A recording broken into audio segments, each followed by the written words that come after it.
የተከበሩ አፈ ጉባኤ ክቡር ጠቅላይ ሚኒስትሩንም በመንግስታቸው የሥራ አፈጻጸም ሪፖርት ላይ ለምናነሳቸው አስተያየቶችና ጥያቄዎች ማብራሪያ ለመስጠት በምክር ቤቱ ስለተገኙ ከልብ ማመስገን እፈልጋለሁ።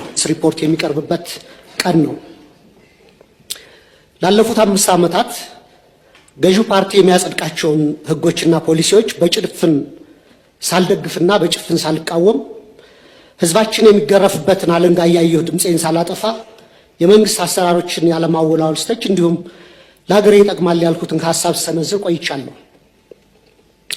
የዚህ የስልጣን ዘመን ትዕይንት መጋረጃ ከመዘጋቱ በፊት ግን የኢትዮጵያ ህዝብ ነባራዊ የኑሮ ሁኔታ የየዕለት ተግዳሮትና ጭንቀት እንዲሁም ይህንን አስቸጋሪ የኑሮ ሁኔታ የወለደውን የመንግስትን መዋቅራዊ ድክመት የዚህ ዘመን የማይታበል የታሪክ እውነት አድርጌ በታሪክ ፊት ለመመስከር እወዳለሁ። ይህንንም ለማድረግ ማጠቃለያ አስተያየቴና ጥያቄ እንደሚከተለው አቀርባለሁ። 1. የ5 ዓመቱ የኢትዮጵያውያን ተግዳሮቶች። ክቡር ጠቅላይ ሚኒስትር፣ ላለፉት 5 ዓመታት የኢትዮጵያ ህዝብ የከፈለው ዋጋ እጅግ የበዛና ከባድ ነው። እርስዎ ስልጣን ላይ ሲቀመጡ የገቡት የሰላምና የብልጽግና ቃል ኪዳን ነበር። በተግባር ግን ያየነው ተገላቢጦሹን ነው።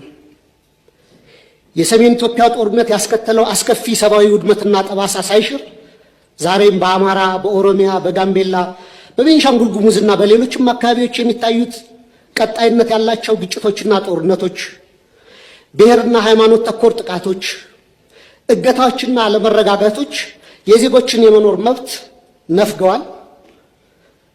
በቅርቡም ከትግራይና ከኤርትራ ኃይሎች ጋር የሌላ ጦርነት ስጋት አሳሳቢ ደረጃ ላይ ደርሷል። በፖለቲካው መስክም የፖለቲካ ምህዳሩ መጥበብ፣ የሀገራዊ ተቃርኖች መስፋት ወይም ፖለቲካል ፖላራይዜሽን፣ የነጻ ሲቪል ማህበራት መኮስመን፣ በጋዜጠኞችና በሚዲያዎች ላይ እገዳዎችና እክሎች ዜጎች አማራጭ ድምፅ እንዳሰሙ አፍነዋቸዋል። በርካታ የፖለቲካ እስረኞችም ህገ መንግስታዊ የፍትህ ዋስትና ተነፍገው ይገኛሉ። ይህ አጠቃላይ የሰላም የጸጥታና የፖለቲካ ውድቀት የፓርቲው የተሳሳተ ፖለቲካዊ ፍልስፍና አንድነትን በተግባር ማምጣት ያቃተው የመደመር ትረካ መዋቅራዊ ስብራት ውጤት ነው። 2. ስልታዊና መዋቅራዊ ስህተቶች። መንግስት የችግሮቹን ስራ መሰረት ትቶ ምልክቶችን ብቻ የመቀጥቀጥና በቁጥር ጨዋታ ህዝብን የማደናገር አካሄድ እየተከተለ ነው። በተላከልን የመንግስት አፈጻጸም ሪፖርት ላይ የሀገሪቱ ኢኮኖሚ በ2018 በጀት ዓመት 10.2 እንደሚያድግ፣ የግብር ገቢ 1.5 ትሪሊዮን ብር መድረሱን፣ የሸቀጦች የወጪ ንግድ 11 ቢሊዮን ዶላር ማስገኘቱንና የውጭ ሐዋላ ፍሰት 7.7 ቢሊዮን ዶላር መድረሱ ተገልጿል። ነገር ግን እነዚህ የቁጥር ስኬቶች የዜጎችን የኑሮ እውነታ ፍጹም አይወክሉም። እንዲያውም መሬት ላይ ካለው እውነታ ጋር በጽኑ ይጋጫሉ። ምክንያቱም አንደኛ የኑሮ ውድነትና የዋጋ ግሽበት ከገቢያችን ጋር አልተመጣጠነም።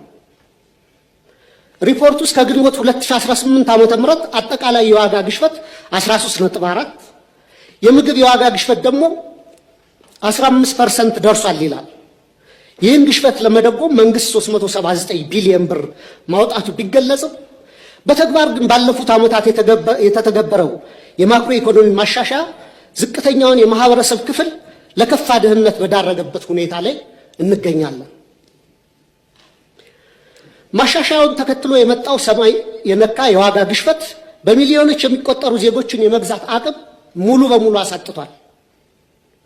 ይህንንም ተከትሎ ቋሚ ደሞዝ የሚከፈላቸው የመንግስትና የግል ድርጅቶች ሰራተኞች፣ ዝቅተኛ ገቢ ያላቸው የከተማ ነዋሪዎች፣ አነስተኛ ነጋዴዎች፣ አነስተኛ ይዞታ ያላቸው አርሶ አደሮችና አርብቶ አደሮች ወገኖቻችን በስውር ረሃብ ውስጥ ወድቀዋል። የቤት ኪራይ ከአብዛኛው ዜጎቻችን ወርሃዊ ገቢ በላይ ሆኗል። በአሁኑ ወቅት በሀገራችን መካከለኛ የሚባል የህብረተሰብ መደብ ጠፍቶ ጥቂት እጅግ የበለጸጉና አብዛኛው በድህነት የሚማቀቅ 2 መደቦች ሆነዋል። ሌላው የተደበቀ የሀገር ውስጥ ዕዳ መኖሩ።